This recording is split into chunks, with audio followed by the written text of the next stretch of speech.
3, 2, 1. Welcome to Wyatt, and I'm your host, Wyatt O'Brien Evans. Grrr, woof, goddammit, woof, woof, woof.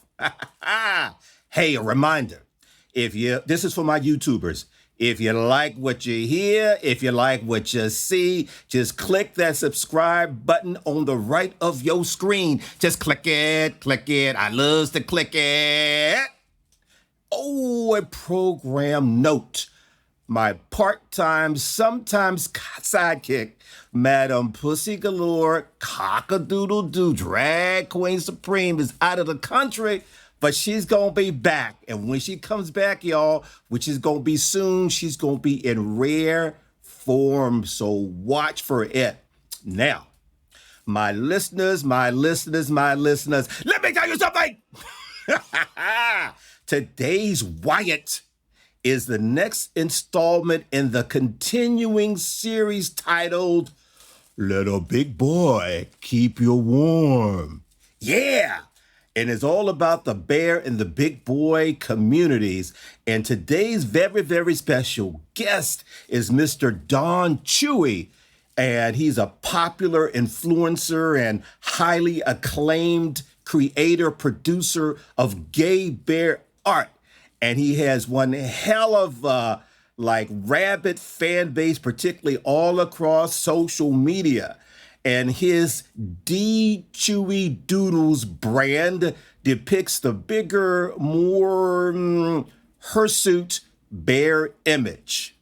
So, hey, he's coming at you in a second. So without further ado, Wyatt welcomes Mr. Don Chooi. Talk at me. How the hell are you? I'm very well, thank you, Wyatt, and thanks for having me on here again. Yes.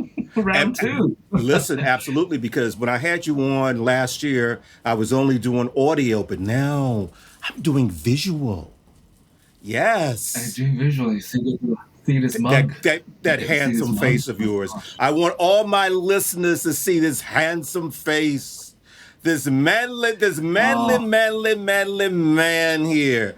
And I have to tell everybody that this is part one of a two-part conversation. So we're getting a double shot of Chooi. Oh gosh, it made me sound like a drug. Or an espresso. How many shots of espresso do you need? I'm really looking forward to that because we've had a chat before the show, and there was quite a number of issues that I was really passionate about, and thanks for having me for two-parter. Sure. And hopefully I get to say my opinion, but that's the big thing, that these are all just my personal opinion. So, I'm not putting it out there as a general, universal sort of feedback or commentary. As they have a disclaimer at the beginning of every video, the comments and interviews made in this is purely the individual's sole opinion. Does not represent the company. Well, because Wyatt is uncut, uncensored, provocative. We ain't doing that. We're not doing any of that. No. Okay. All right. Okay. So, thanks. What I want to first start off, Don, is asking you exactly what is the bear big boy community and what does it really mean?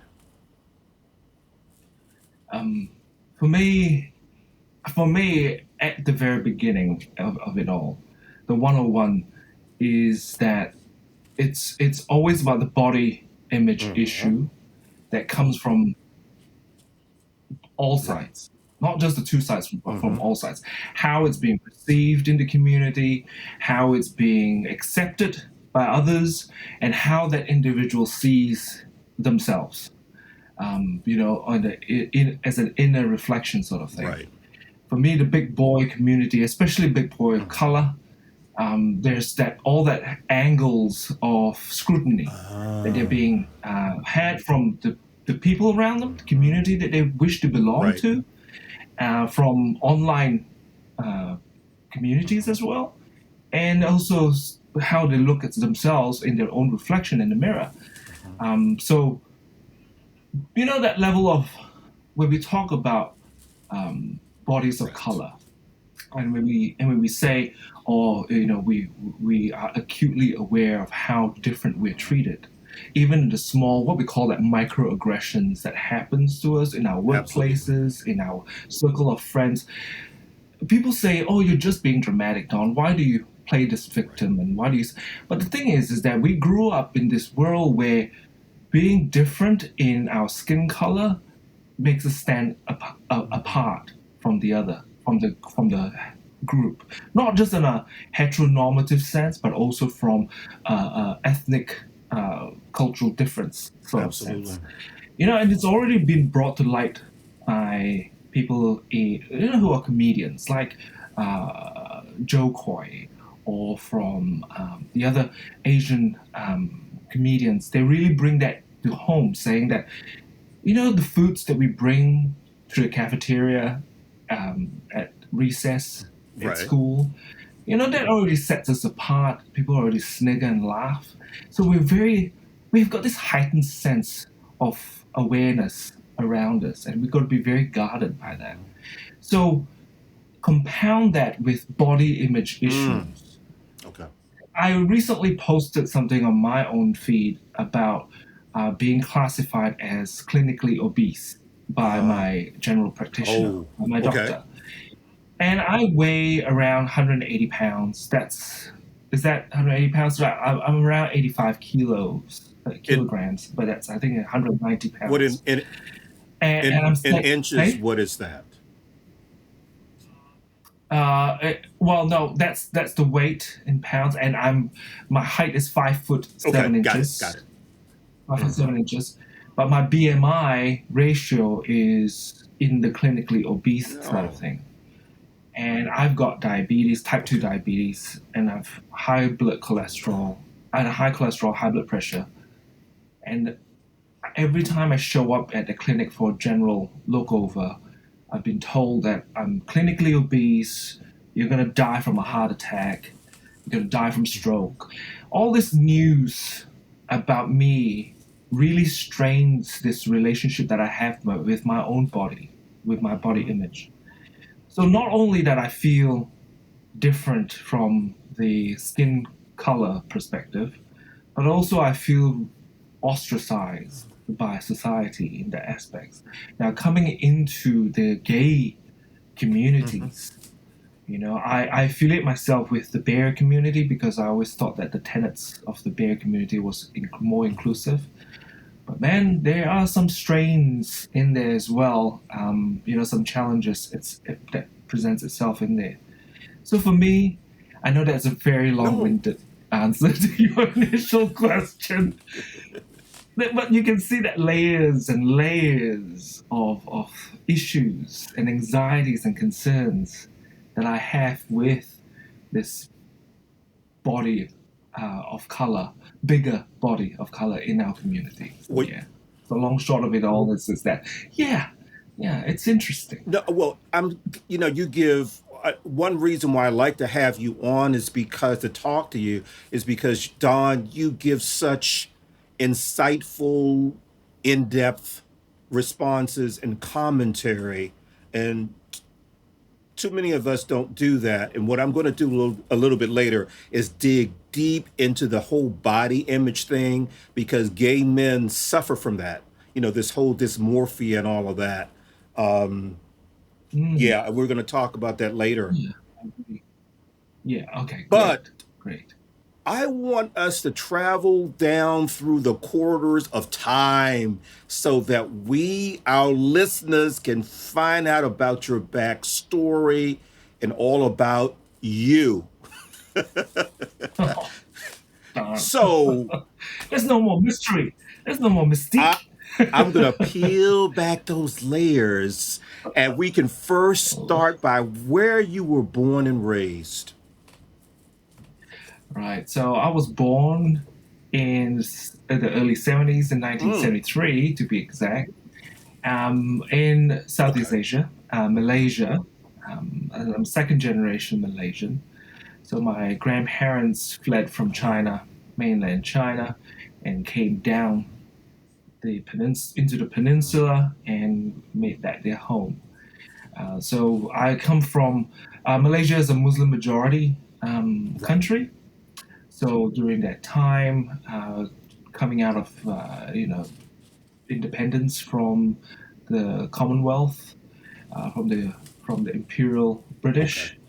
So the identity of being Malaysian is quite strong in me because that's the sense of patriotism that had to be instilled to its citizenry at that time. So so that's where I'm from, Malaysia. So but now I'm residing and recently got citizenship in New Zealand, which I've made my home in the past 24 years, since 1996. Yeah, so I've always imagined that I would pack my bags up at one point and head on back home. But then it's been 20 odd years, and I don't think I will call any other place home. I'm settled down here. So I take it you like New Zealand. Yeah, and I think the story I tell to others is that what makes New Zealand so appealing, because there's only 4.8 million people here. It's consisted of two main islands, the North Island and the South Island, and we're the closest to Antarctica. Oh, okay. And way down in the southern hemisphere, so your summer is our winter. So it's currently blowing a gale outside there. So why New Zealand? For the friendliness, its people, it's very laid back. It's very laid back here. I mean, you've seen the movies Lord of the Rings, The Hobbit. It's true. That's without CGI. I mean, we've got that sort of a landscape here. So as you travel from a subtropical north to the more Arctic, south, you get a whole range of things, and people here love the good balance between work and life. God, we need that here in America because it's messed up over here. I mean, okay. I've been reading the news, and I'm not a foreign policy expert, and nor am I a global commentary, but I'm telling you, wow, there are some things that really, and especially the last week's news that stems. I know that when the world, when I say the world, meaning that New Zealand, meaning me, when we read this news, we are very bewildered. We are quite bewildered. So there are issues. But jumping back into why New Zealand, there's also the fact that we've got a good social health program, welfare program. We've got free education. We have, your first year in university is being paid by the federal government. So you can take any topic that you feel that you're interested in, and they'll pay for it. Wow. Because you should give it a go. You shouldn't waste your life and money going into debt, student loan debt, and then coming out at the end of it all not loving what you're not passionate about the topics that you're studying. So there is that. Healthcare. So we've been looked after by the government as well. So you're not afraid to go off to see your doctor should you feel ill. You can show up at the hospital without. I'm not trying to brag here, but there is that whole appeal for me of staying here. But jokingly, I would also tell friends why New Zealand is because they don't have any critters here that would kill you. They don't have snakes here. They don't have poisonous things here. Australia has got all that. In Australia, everything that moves will kill you.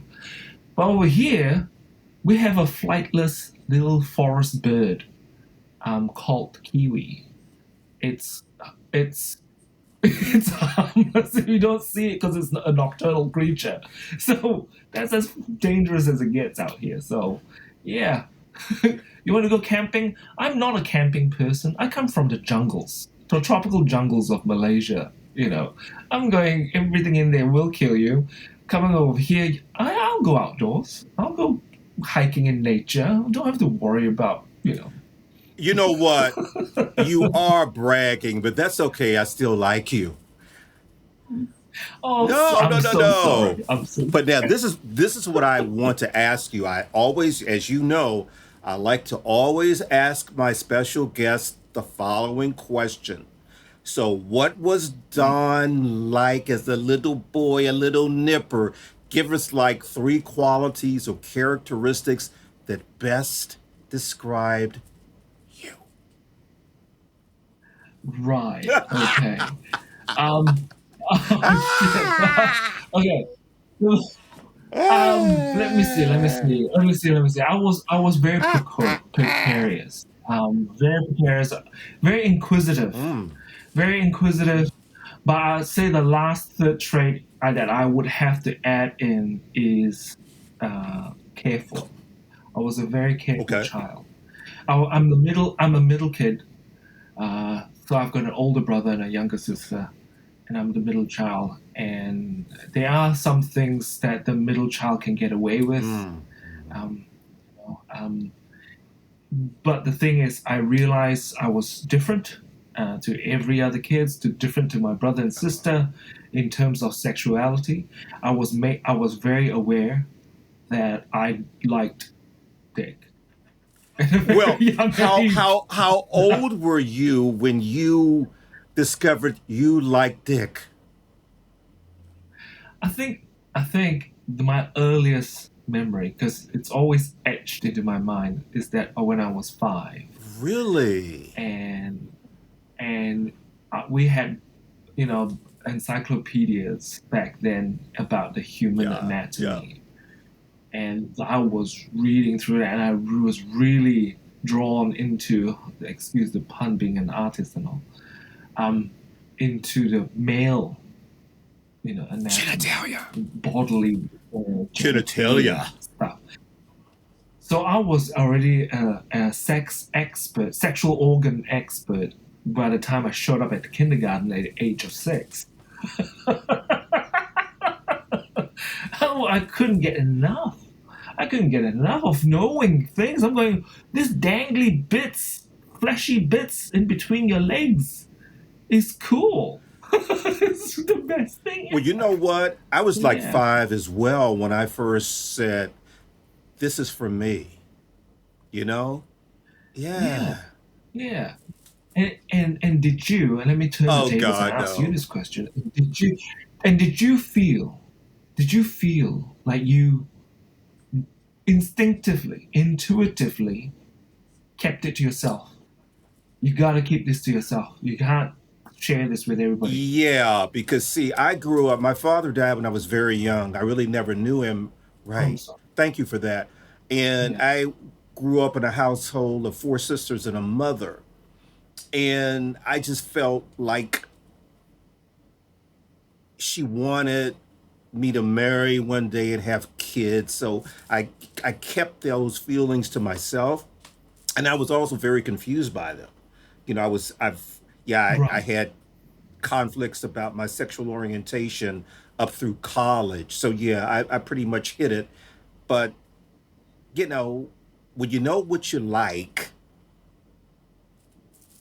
you know what you Hmm. like. Yeah, that's true. Yeah. So that last keyword that I've got for you, Wyatt, is I was a very careful child. I was careful Ah, not to let people right. know. I was very careful not to let my family Hmm. know. So yeah.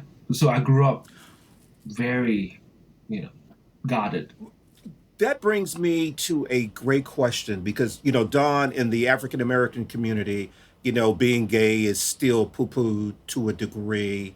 And back Mm. then, when I was coming up, and I'm not going to even tell anyone when, but when I was coming up, it was really something you didn't talk about. You didn't want anyone to know that you were gay because people would call you a Yeah. sissy, it was stigmatized and all of that. So in your community, I imagine the stigma was really very powerful. Oh yeah, it's illegal to be Illegal. gay. Okay. It's illegal, for all its progressiveness elsewhere in Malaysia. It's very taboo within my ethnic culture, the Chinese Malaysian aspect. But on a federal level, it is illegal because being gay is not. But the Oh. actions of being gay is like sodomy, So that's a felony. So if you're caught in an act of sodomy, you'd be thrown into jail. Um, so it's very we're very acutely aware that being different is going to mean us harm if it's known. So you kind of keep it to yourself. But I want also the viewers and the listeners to know that and you would understand this. Why is that we grew up in a world without the internet. Yeah. Hmm. There was no internet. Anytime we want to have to look up information, we have to go to the library Yep, for we did. the big bloody encyclopedic freaking thing. We are experts in that whole opening up that little drawer with those little cards in them, Oh, and then we flick through them. yes. We flick through them to look for this Uh-huh. title, and then we have to take this card, go through the Right. shelves, and go, where L the hell? They call it the Dewey the system, Dewey right? The Dewey Decimal system. System. Yes. System. Crying out loud. We went expert. We're sleuths. This is why a lot of people are thinking why our generation, the Gen X's, the Gen Ys, are all experts in unearthing information. It's because we are so acutely aware of the Dewey Decimal System.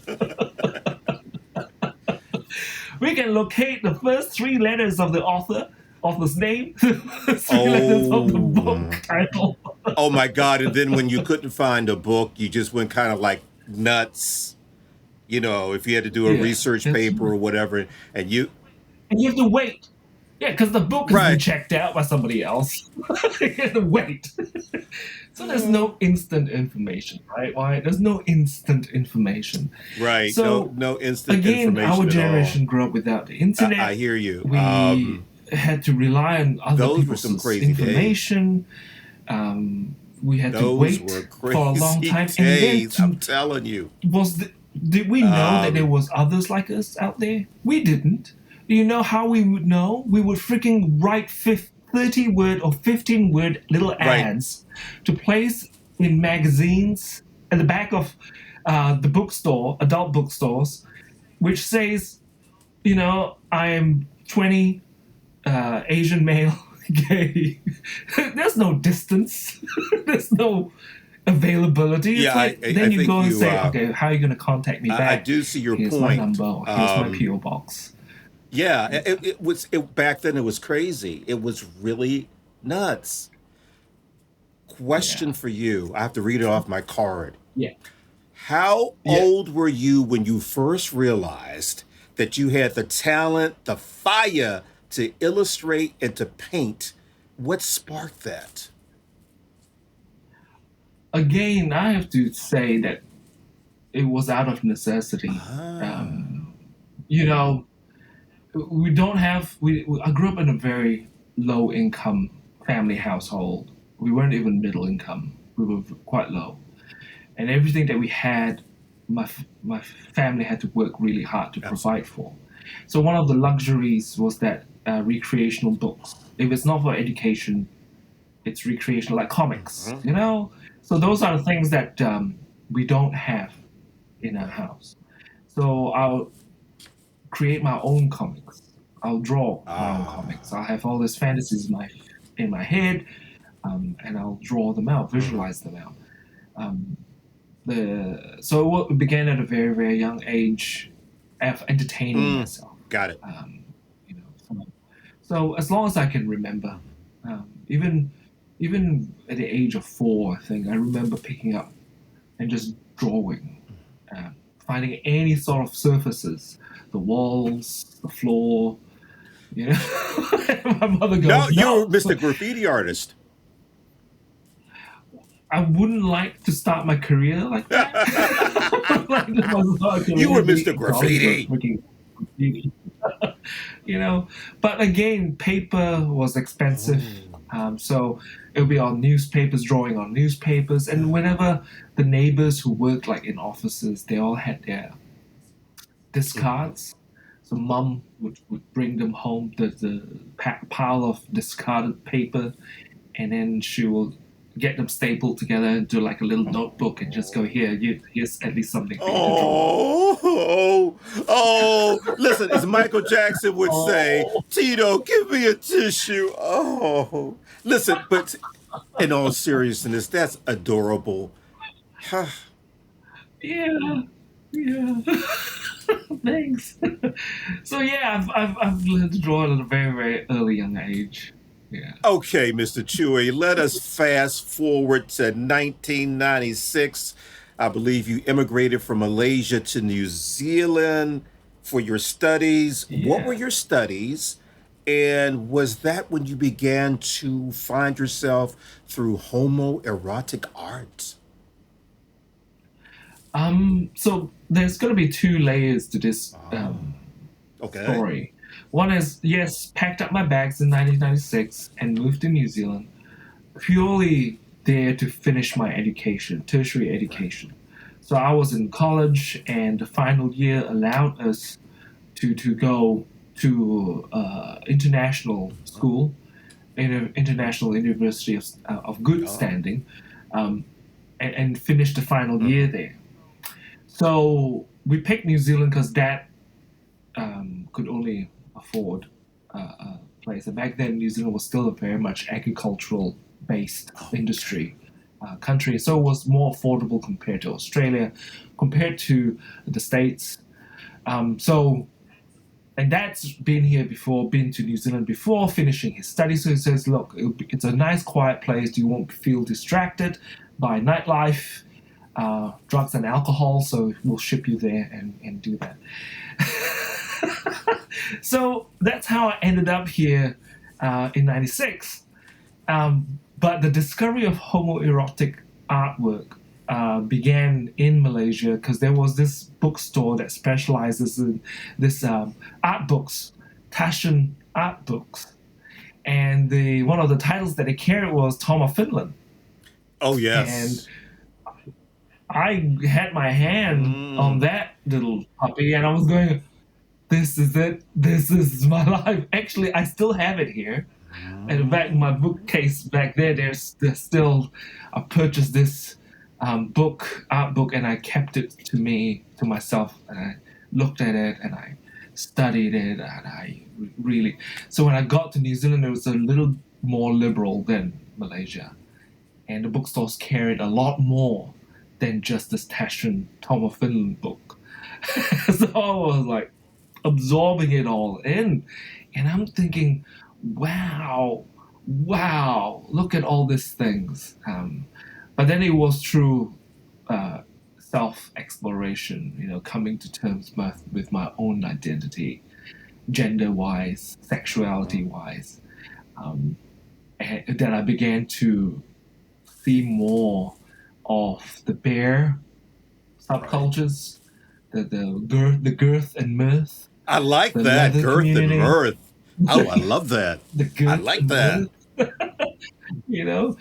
So yeah, all that came, and I was really, my mind just went. Poof.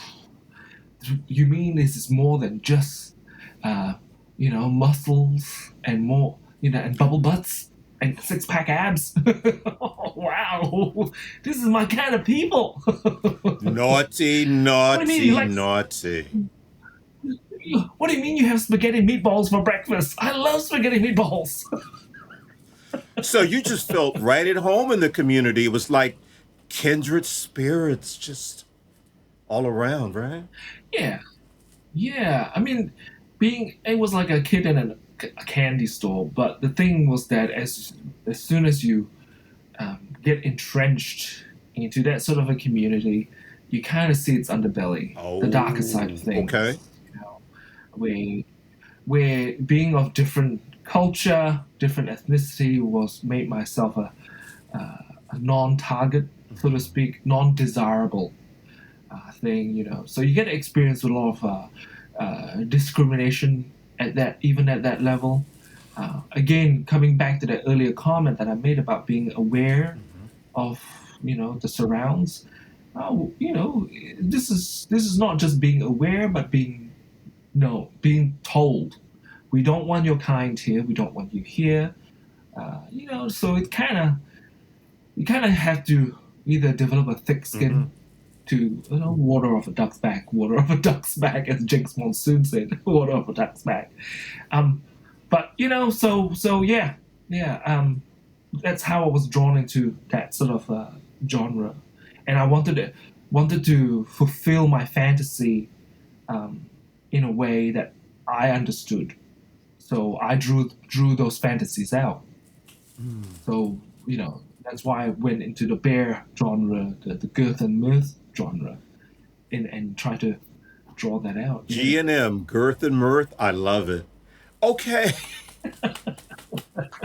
I want to get into more about the interracial component of Bear's BigBoi community, but let me understand something. Is there a distinction, a difference between Bears and BigBois? Do they overlap? Is there a distinction? Yeah. From what? So I would say this is from what my opinion is, what I Sure. believe, coming in from personal experiences, and I would say that there's an overlap. There's this back in the 80s. Back in the 80s, it was more people were figuring things out. We don't belong in the muscle scene. We don't belong in the the twink scene. We don't belong to this. All these labels were put on just so that we, as a broader community, didn't feel like we needed to fit into a specific I box. see. Okay. So being bears back then, what I understood was that it was all body range, all sort of looks, because they were not the mold fitting sort. They weren't the what they call the Castro clones. Okay. The mustache, a singlet, wife beater, white singlets, and blue jeans sort of look. So as time would evolve and communities started to be more self-aware, people were saying, this is what I like, this is what I don't like. That's when the labels started to shift into subcategories within it. So and we love to box ourselves so that it can easily describe us. Even though we say we're unique, we're special, but we like to be acknowledged by animal personas. Are we the wolves? Are we the otters? Are we the polar bears? Are we the grizzly bears? The black bears? The honey bears? The sun bear? The whole thing. So there's all these levels. Okay, so let me understand this. Would you say that the bear community is like the umbrella, and you have like the BigBoi community as a subset, and maybe another community as a subset of bears?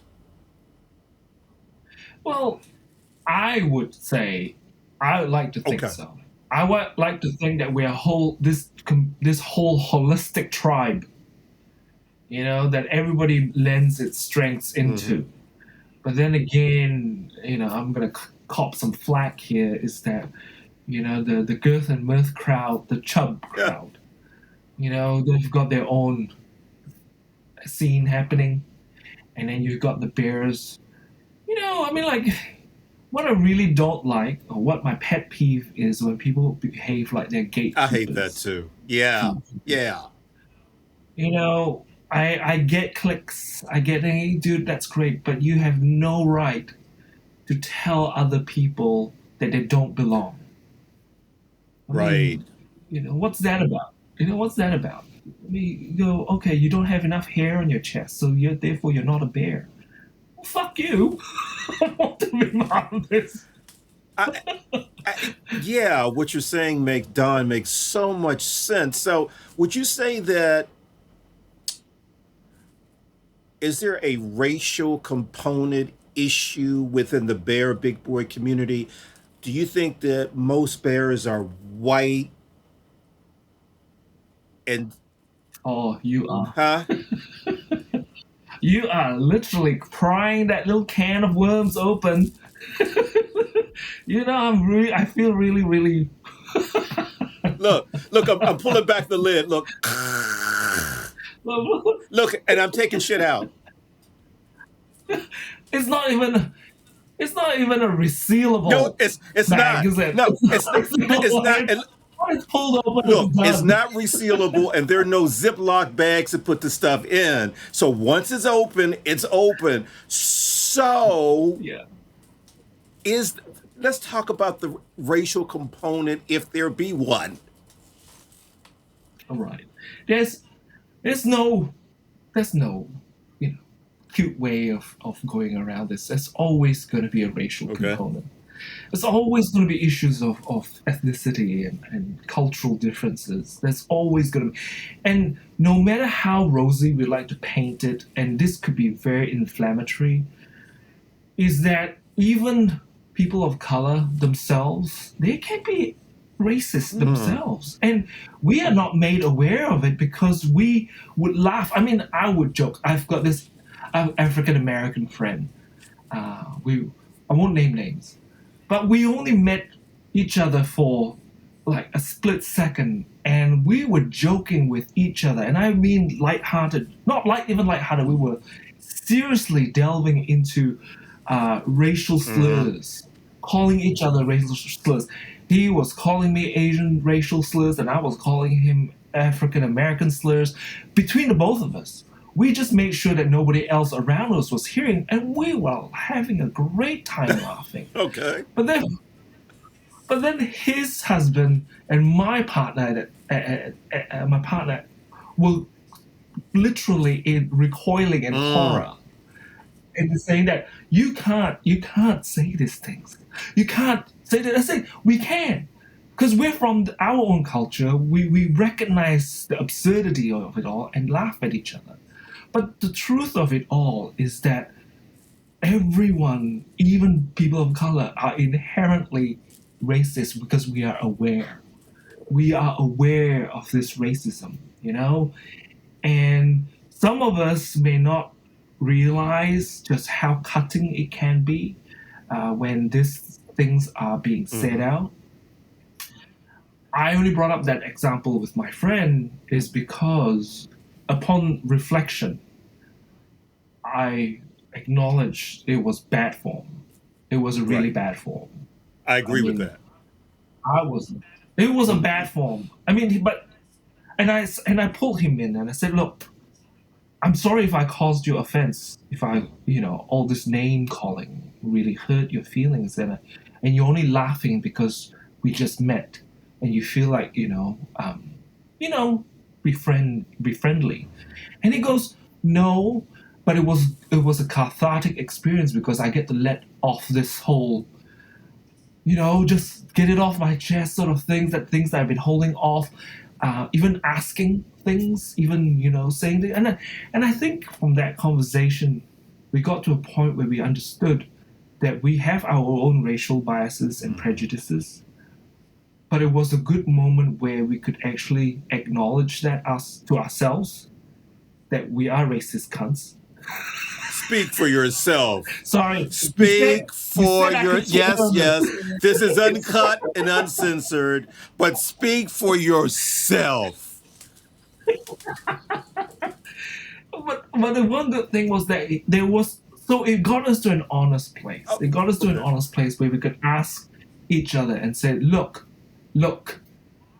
why the joke of watermelons with, with African Americans so triggering? And I got to ask that question. And it was, these things. And then I also asked, why, if you have no ancestry to the Irish culture, why is your name Irish? And so that got explained to me as from a slavery historical aspect. Slaves would adopt their master's family name. And I was going, I didn't know that because, we don't get taught that at all. So that was very revealing. But that I would admit that was a one-time scenario. I don't go around cussing I'm racial glad you slurs don't. at every person of color. I'm glad you don't. Don't do that. Mr. Don Chooi. You said I know. uncensored, okay? And I'm just saying, I'm glad you don't. I'm messing with you. But what I want to ask you about is this whole thing about body image. I want to get into that a little bit more because it's called BDD, body dysmorphic disorder. And research shows that so many gay men have it because we are in spaces where there is a premium on looking great and having this bodybuilder, physique. You're in the club, you're in the bars, you might be in sex clubs, and there's such a premium, such an emphasis on that. So what I like about the bear and the big boy community is they don't seem to worry about that because for me, I mean, sure, I would love to have a bodybuilder, but I'm also so attracted to men who are beefy and thick. So let's talk about that. My keyword to all this, the umbrella term is rejection. That's the thing. Yeah. Every one of us, regardless of how we look, we grew up in a world, and of course this is my experience, grew up in a world where everything of being scared of being known, of being different, being treated differently. So we try to be straight passing, and we want to, any sort of feminine trait, we kind of have to dismiss and hide. Those moments where we close the bedroom doors, where the whole family has gone out and we tried our mother's makeup and clothes, we don't want that to be known by everybody. That's our private thing, and we explore our own femininity in a very closed private space. To be known in the general sense, to be accepted, desired, to wanting to be loved, Absolutely. to be welcome and loved. We want to pass. We want to seem like that we're good. We're good. We're a good product. That we're a good commodity. We want to have people invested in us. So we make up all these personas, these behaviors, these things to fit what other people believe that we should be.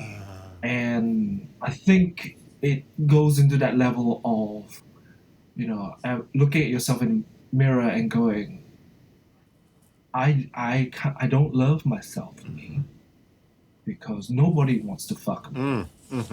So I have to be somebody else. And that's why with dating apps, the hookup apps, people come up with ridiculous personas. Like age was a big deal. The guy says he's 35, you show up he's 75. You go, why'd you lie about your age? Because I knew that if you knew my real age, you wouldn't want to come. So there's that whole fear of being rejected, that we have such complicated issues with body image or body representation. Again, compounded with that understanding, like for me, the understanding of my own self, my own body. When I look at myself, I do think I suffer from a bit of a dysmorphia because I've got this belly, this middle-age midriff situation here, and being told by health professionals that I'm unhealthy, I'm clinically obese, being told by friends and family that I'm fat. I'm my mother. Quote my mother, and I'm throwing her under the bus here. The first thing she says to me after 3 week hiatus from talking on Zoom on WhatsApp, the first thing that she says, "Oh, you've gotten fatter." Oh, ew. And I'm going, Mom, that's not a very nice thing to say. And she goes, No, you look like a bowling ball. Oh. How did So again, Ooh, how did that make you feel? I mean, that's a cliched question, it's but again coming in from I don't want your viewers to think, oh, I've got such a cunty mother. oh, But that's an Asian mother trait. That's an Asian mother's trait.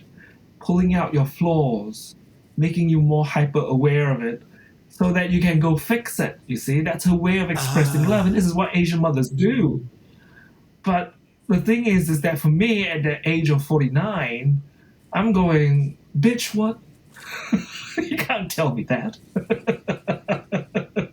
You can't say that. I'm so on a intellectual, conscious level. I'm going, no, that's not a right thing for you to say to me. I don't accept that. But on a subconscious, emotional level, it kind of of hurts. course It it hurts. does. It chips away at my self confidence. Hmm. It chips away. And then you get people online, who I'm doing a social experiment for myself in Twitter, where I post pictures of myself in flattering positions, trying to hype myself up. In those fetching And I positions, was those fetching positions, fetching just positions, fetching. and I tell them, I said, look, I just want to put it out there, just to see if I'm just working on my self confidence at the moment. And you get people who really, really, really encourages you and go, you look fine, you're good, you're getting there, fantastic. And then you got the other side of the darker underbelly, which goes, you shouldn't be alive. You shouldn't be alive. Why are you even here? This is not your space. Fuck off. Those sort of things. You see what gay, same gender loving men don't understand is simply that everybody is getting older. You're going to get older. You can be in the gym 24/7, 7 days a week, but once that, excuse me, my God damn it. You can be in the gym 24/7, but once that what is it, you hit you hit when you get 40, what is it, oh God help me here, the thing that prevents you from burning fat, what is it? Good. The metabolic Thank rate. you. Your You know metabolism. what, see, you listen, you knew that, but you wanted me to go through this. Oh yeah, Yes, you did. absolutely. I was What? going, yes. And then You can be in the gym 24/7, 7 days a week, but that's going to kick in, and you're not able to have that stunning body that you might have had 10 years ago. look, you can lift weights all you like. We're not gonna stop you from going to the gym 24/7. Right. Who am I to tell you Right. don't do that? You can do that. But let me tell you, your own body is gonna say something about it though. That the joints, your joints, Hmm. your bone structure changes. Yes. It's not as dense as it would be. It becomes brittle. Hmm. Your cartilages. My God, my knees are giving me problems right now, and I'm only 49. And I'm going, my gosh, how am I going to be when I turn 60 or 70? Lord, God forbid, turn 80. I can't, I can't even vacuum without developing a bad back at the moment. You know, so your body's gonna go, those 500-pound weights that you're lifting today. Nah, that's not gonna work in 20 years time. Don, look, my man, you are not alone. So Mm, age is going to catch up with you. yeah. Listen, This is going to be the end of part 1. This was such a great conversation. In part 2, we're going to talk about more of your feelings, your insights. You are working on this brand new project that's ambitious and insightful. It's called Conversations with a Ghost. We're going to talk about that.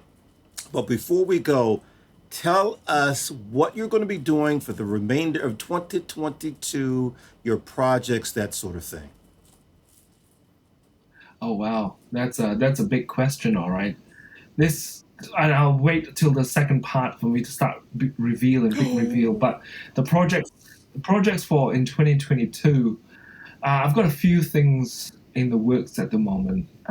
So it involves artistic pursuits. It's more of a homegrown sort of things, still talking about body image issues, but more spiritual, more personal levels. So that's the rest of my 2022, I think. That is wonderful. Yeah, yeah. So hopefully people are gonna keep in tuned to that and go, oh yeah, that's something nice that comes out from it. Give us your social media. How can us grown folk connect with you and contact you? So I've got Facebook, I've got Instagram, and I've got Twitter. Twitter for the thirst pics and also for the uncensored nudes for my art. So places where it would put me in Facebook jail and Instagram jail if I posted them out there. So Twitter is my little dumping ground for all the uncensored parts. Facebook is my general place to go to, where I generally have my posting my feelings of the day, my mood for the day, and also for the work that I put out, that I had the pleasure and the privilege of working with other people in groups.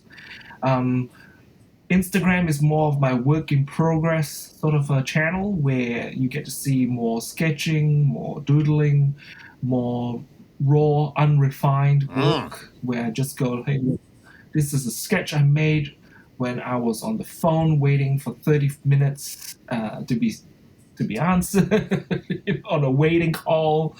So that's more. So my Facebook and my Instagram and my Twitter account is all under the same name, which is D Chooi Doodles. So it's DCHOOI Doodles. So all one word, lowercase. So that's where you'll find me. Well, Mr. Don Chooi, thank you for stopping by Wyatt for part 1. You will be back. Thank you. Thanks for having me. My pleasure. So there you have it. You can find the official Wyatt podcast page on WyattEvans.com, which is the go-to destination for LGBTQ news, features, commentary, and entertainment. And WyattEvans.com, y'all, is visited by more than 100 countries on the regular. Oh yeah, baby.